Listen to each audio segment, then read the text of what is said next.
ပေါ့နော်ဒါကကျွန်တော်ရဲ့ခဏမှာပတ်ဆိုင်ခင်ပေါ့နော်ပတ်ဆိုင်ခင်ကကျွန်တော်ဒီမှာကဒီပန်းပင်ကတိတ်မရှိတော့ဘူးပေါ့နော်ဒါကျွန်တော်ချိုးတာတော်တော်လေးလဲကုန်တဲ့လောက်ဖြစ်သွားပြီပေါ့နော်ဒီလောက်ပဲရှိတော့ပေါ့နော်ဒီလောက်ပဲရှိတော့တယ်ပေါ့နော်ဒါကနောက်ဘယ်လောက်မှမချိုးရတော့ဘူးเนาะဒါကုန်တော့မှာပဲเนาะဒါကိုကျွန်တော်ကနောက်တစ်ပြန်စိုက်မှာเนาะကျွန်တော်နောက်တစ်ပြန်စိုက်မယ်ကျွန်တော်ဒီရမျိုးကိုပဲကျွန်တော်ပြန်ယူမှာပေါ့เนาะဒါပြန်ယူပြီးတော့ပြိုးမှာပေါ့เนาะဒီပြိုးပြီးတော့ကျွန်တော်နောက်တစ်ပြန်စိုက်မှာဖြစ်ပါတယ်ပေါ့เนาะအဲ့ဒါတွေကိုဒီပန်းပြိုးပင်လေးတွေပေါ့เนาะဘယ်လိုရွေးချယ်ပြိုးရမလဲဆိုတာကိုကျွန်တော်မိတ်ဆွေတငယ်ချင်းတွေကိုကျွန်တော်ကပြန်မျှဝေပေးမှာဖြစ်ပါတယ်ဒီမှာပေါ့เนาะဒီမှာအောက်မှာပေါ့နော်ကျွန်တော်တို့ဒီမှာပန်းဒီမှာပေါ့နော်ဒီအောက်ကဒီမှာအပင်လေးထွက်နေပေါ့နော်ဒီမှာအောက်ကဒီမှာမြေပေါက်သားပေါ့နော်ကျွန်တော်တို့ခေါ်တာကတော့ဒီအောက်ကထွက်တဲ့ဟာတွေကိုကျွန်တော်တို့ကဒါမြေပေါက်သားလို့ခေါ်တာပေါ့နော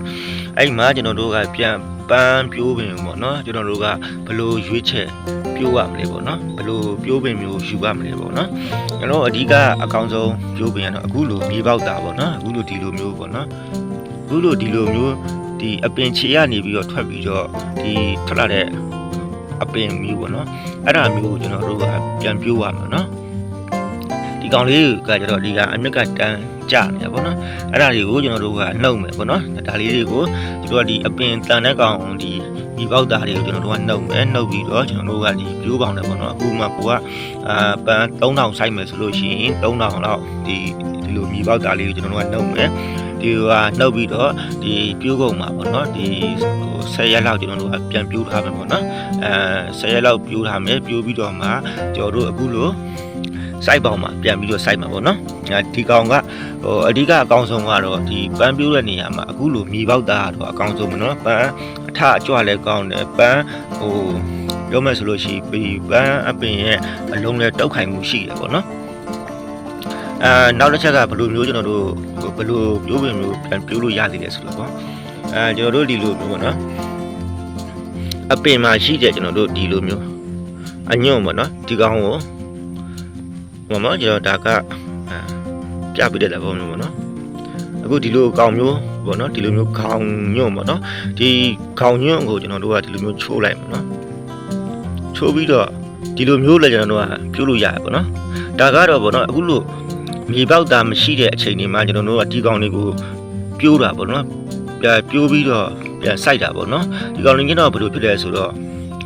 ့မကောင်းလားဆိုတော့ကောင်းတယ်ပေါ့အခုလိုမြေပေါက်သားနဲ့ရှင်လို့ရှိလို့ရှိရင်ဒီကောင်လေးကပန်းပင်အလုံးတောက်ခိုင်ခိုင်မရှိဘူးပန်းထွားကြလေးနည်းနည်းနေတယ်ပေါ့နော်တိတ်မကောင်းအောင်ပေါ့နော်ဒ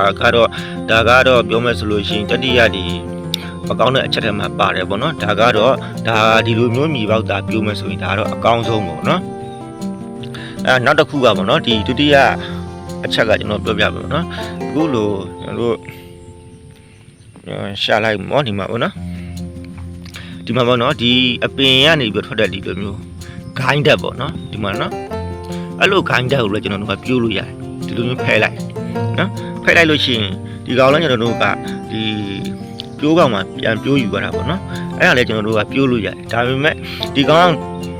ပြောမှဆိုလို့ရှိရင်အခုနကကျွန်တော်တို့ဒီခေါင်းညွန့်ချိုးပြီးတော့ပြိုးရတယ်စားလို့ရှိရင်ဒီကောင်ကပို့ပြီးတော့နည်းနည်းလေးတင့်တယ်ပေါ့နော်ပို့ပြီးတော့တင့်တယ်အကောင်းဆုံးကတော့ဒီလိုမျိုးမြေပေါက်သားကတော့အကောင်းဆုံးပဲပေါ့နော်ကျွန်တော်တို့ပြိုးယူပါကြတော့ဒီလိုမြေကြီးတွေကထွက်တဲ့ကောင်အကောင်းဆုံးပဲပေါ့နော်ဒီပန်း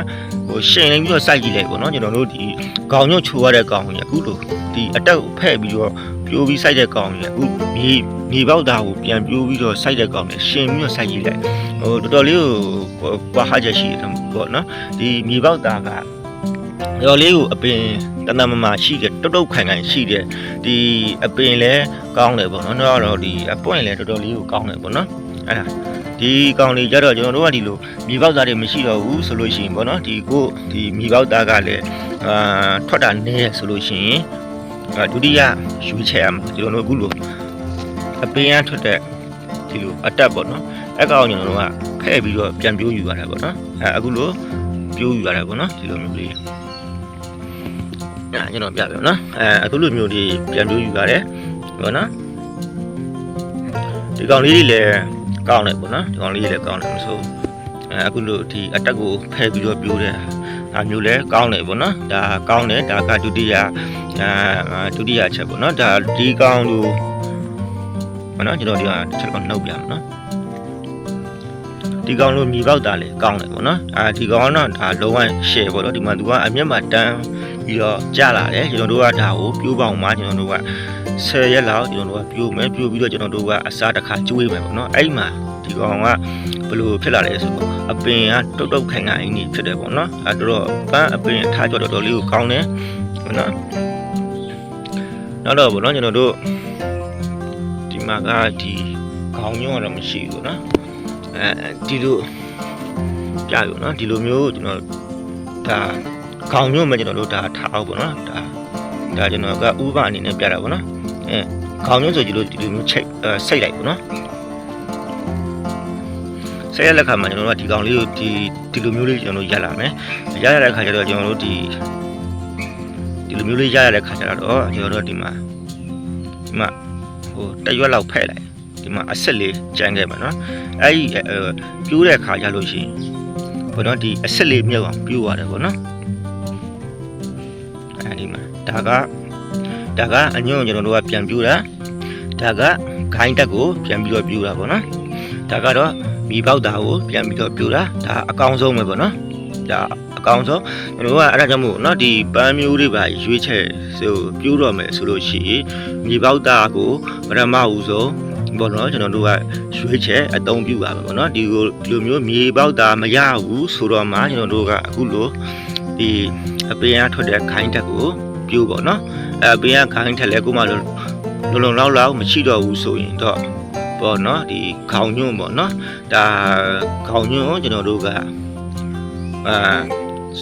ဖြတ်ပြီးတော့ပေါ့နော်ဒါကြိုတင်ပြီးတော့ပြိုးထားဖို့လိုတယ်ပေါ့နော်ဒါကပေါ့နော်ဒါကျွန်တော်မိတ်ဆွေတွေကိုဒါကျွန်တော်ကတီးတလောက်ပေါ့နော်တီးတလောက်မျှဝေပေးတာဖြစ်ပါတယ်ပေါ့နော်ဒီမှာတော့ဒါမြေပေါက်သားဆိုတော့သူကလုံးဝဒီမှာအမြင့်ကလုံးဝကျနေပြီပေါ့နော်ဒီမှာအမြင့်ကလုံးဝကျနေပြီဒါကပြောမယ်ဆိုလို့ရှိရင်ကျွန်တော်တို့ကဒါရှင်ပြီးတော့စိုက်ကြည့်လိုက်ပေါ့နော်ရှင်ပြီးတော့စိုက်ကြည့်လိုက်ပန်းအထအကြွပေါ့နော်ဒီပန်းအထအကြွပေါ့ဒီပန်းအပင်ရဲ့ဟိုအလုံးတုတ်ခိုင်မှုပေါ့နော်မြေပေါက်သားကပို့ပြီးတော့ကောင်းတယ်ပေါ့နော်ပို့ပြီးတော့ကောင်းတယ်နော်ဒါကတော့ကျွန်တော်တို့ဒါအညွန့်ဖြတ်ထားတဲ့ဟာပေါ့နော်ဒါကခိုင်းတကားကျွန်တော်တို့ဖြုတ်ရတဲ့ဟာပေါ့နော်ဒါကပေါ့နော်ဒါကကျွန်တော်ရဲ့ပန်းခင်းပေါ့နော်ဒါကျွန်တော်ရဲ့ပန်းခင်းဒါချိုးတာဒါကုံတလောက်ဖြုတ်သွားပြီနော်ဒါကကုံတလောက်ဖြုတ်သွားပြီဆိုတော့ကျွန်တော်ကဒီမှာကိုဒါအကလုံးချိုးပြီးွားလို့ရှိရင်ကျွန်တော်ကအခုလို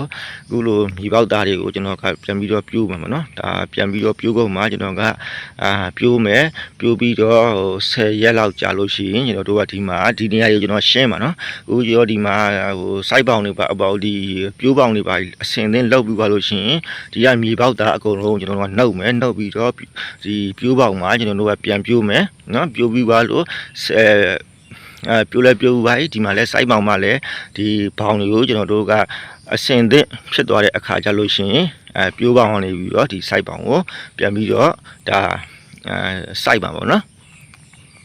ဒီမှာပေါ့နော်ဒါကျွန်တော်ပြန်နော်တော်တော်အကုန်သွားပြီပေါ့နော်ဒါပေါ့နော်ဒီပန်းမျိုးကတော့ပေါ့နော်ဒါခဏမှာညနေပလဲဖြစ်ပါတယ်ပေါ့နော်ဒါပန်းနာမည်လေးရပေါ့နော်ဒါခဏမှာညနေပလဲပါနော်ဒီမှာသူကအဖြူရောင်ပေါ့နော်ဒါကအဖြူရောင်ဒါညနေပလဲဒါအဖြူရောင်ဖြစ်ပါလေပေါ့နော်ဒီပန်းနော်ဒါအခုတလောဆယ်အခုကျွန်တော်ဟိုဈေးလေးလဲကျွန်တော်တစ်ချက်ပြောပြပါနော်ဒါဈေးလေးကအခုလိုကျွန်တော်တို့ဒီတပင်ပေါ့နော်ဒါ250နှုန်းနဲ့အခုကျွန်တော်အခုပန်းကုန်တဲ့အထိဒါ250နှုန်းနဲ့ကျွန်တော်သွားနေပါတယ်ပေါ့နော်ဒါရောင်းနေပါတယ်နော်ဒါကုန်ဒါပန်းအကုန်လုံးပန်းအပင်အကုန်လုံးက9500ပေါ့နော်9500ကိုတပင်ဟိုပေါ့နော်ဒါ250နှုန်းနဲ့ပေါ့နော်အခုဆိုရင်ပန်းဒါကုန်လောက်ဖြစ်နေပြီပေါ့နော်ဒါကျွန်တော်ကနောက်တစ်ပြန်စိုက်မှုနော်အဲ့ဒါနောက်တစ်ပြန်စိုက်ဖို့အတွက်ပေါ့နော်ကျွန်တော်မိတ်ဆွေတငယ်ချင်းတွေကိုကျွန်တော်ဒါဒီပန်းပြိုးပင်ကနော်ဒီရွေးချယ်တဲ့အခါမှာနော်ဘယ်လိုမျိုးရွေးချယ်အသုံးပြုရမလဲဆိုတာကိုကျွန်တော်ကပြန်လဲမျှဝေပေးတာဖြစ်ပါတယ်ပေါ့နော်ကျွန်တော်ရဲ့မိတ်ဆွေတငယ်ချင်းတွေလည်းပေါ့နော် ကျွန်တော်ရဲ့ဗီဒီယိုလေးကတော့ဒီလောက်ပါပဲစိတ်ချမ်းသာကိုယ်ကျန်းမာရှိပြီးတော့လူဆန္ဒအားလုံးပြည့်ဝလာပါစေအားလုံးကျေးဇူးတင်ပါတယ်